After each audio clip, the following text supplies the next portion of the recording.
Last week I released a short example of a head crab moving through an obstacle course. Today what I'd like to do is explain every single component that went into guiding the head crab through the obstacle course so that you could reproduce it yourself. It's not really too complicated. I think you'll be surprised how easy some of this stuff is. So to start off with, we have the head crab here, and I just grabbed him and dropped him into the scene and added an AI relationship just to make sure that he doesn't attack the player. And I do this often in all my videos, so this shouldn't be too new. I just set the name of the head crab to be Lamar, and it is going to be friendly to the player, so that's that.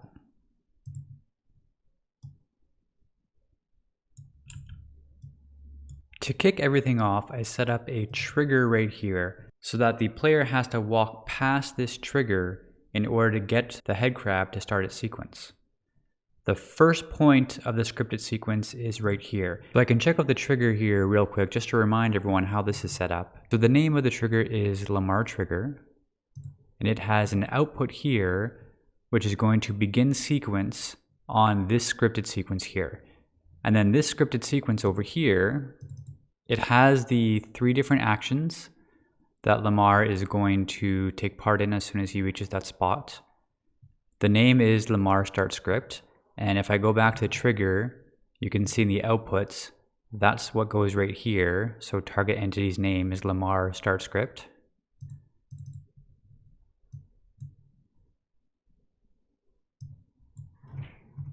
And to get things moving, I have him walk to the position of the script. And when he gets there, he's going to turn in the direction that the script is tapered, right towards this ramp right here. Notice I have a next script, and this is how you sequence a series of scripts together. So the next script he's going to run is bridge celebrate. And let's go over to bridge celebrate.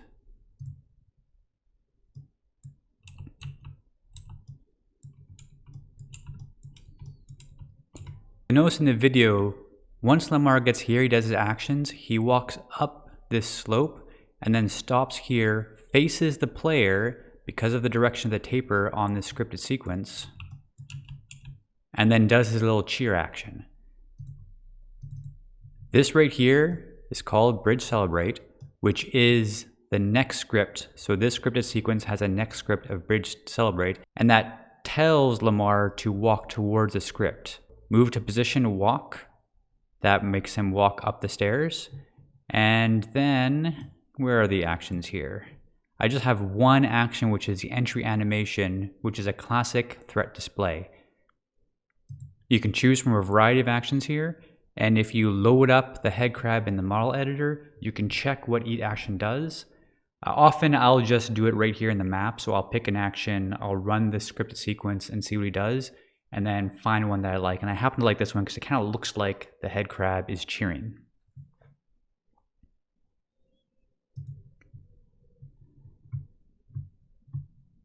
Now notice there's no next script here. So you might be asking, how is it that Lamar knows where to go next? So while you can chain together scripted sequences using the next script variable, what if you want the NPC to start walking a path like I do here?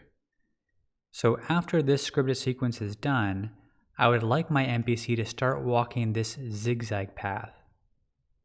To accomplish that, I use an AI scripted schedule.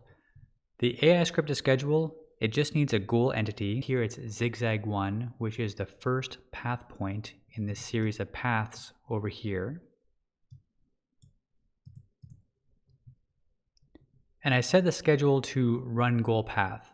As mentioned previously in another video, you want to use run goal path if there's more than one path point. So if there's more than one place that you want your NPC to go to. If you use walk to goal entity or run to goal entity, the NPC is going to stop even though there is a next path point.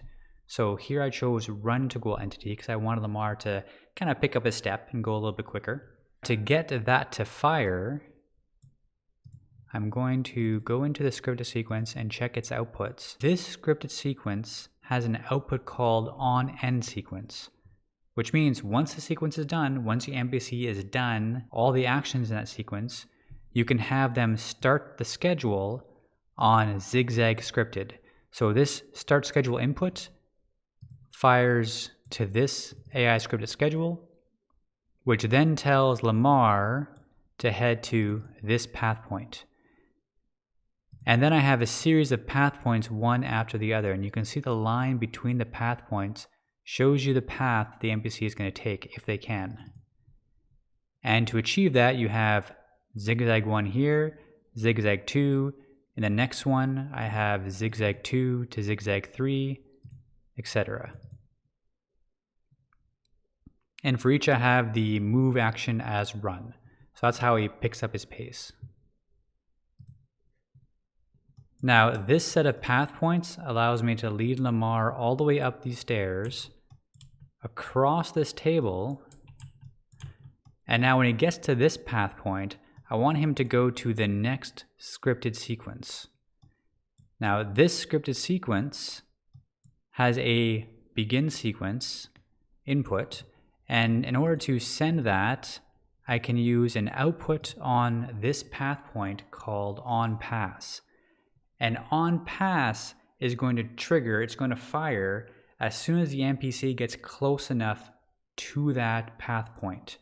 So as soon as Lamar reaches a certain radius, he's going to, and you can set a delay here. Here I put the delay to 0. So as soon as he reaches that path point, he's going to fire the begin sequence, or this entity is going to fire the begin sequence on the Lamar notable script. And I'm not sure why I use this naming scheme. I really should have gone back over this before doing this tutorial and making some more meaningful variable names. But here the entity name is Lamar notable script, which happens to be this script here. And this is the point where I tell Lamar to jump over the table, he disagrees with me and goes around, and I'll show you the actions there. It's headcrab, armored, hide and idle, headcrab, classic finch, headcrab, classic idle. And I mean, you can pick whatever you want from here. There's a ton of different actions, and usually I just pick a few, try them out, see what they do, and see if I like them.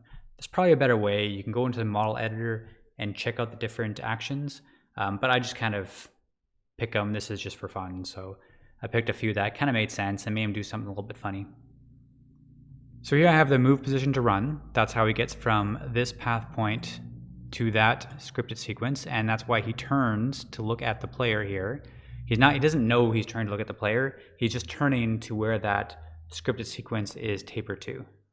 And then he goes to the next script, Lamar script. Again, that's not the greatest entity name. Really, I should have gone over these. But Lamar script is this script over here. I've got it set to run to the next position, and he's going to path himself around the table until he reaches this particular scripted sequence.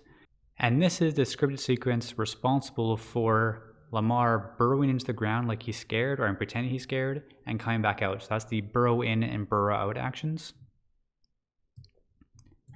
And next, what I'd really like him to do is follow these path points here. So I'll use the same technique I used between this scripted sequence and these path points. I'm just going to make an AI scripted schedule. That AI scripted schedule is going to have the first path point as a goal entity, and it's going to be a run goal path. So you can see in this scripted sequence, if I go to my outputs, I've got an output on the on-end sequence, which is going to tell tunnel script to start schedule. And this tunnel script is just a series of waypoints, one after the other. You can see the white lines between them that guide the headcrab through this path. Now, this was a little bit tricky. I kept on having a behavior where Lamar would go to this path point and then he'd circle back around and go through here to touch the path points and then out. So I had to play around with where exactly these were placed to try and get him to go through and out the tunnel. It actually took a good half an hour for me to get the right set of path points to get him to come around here.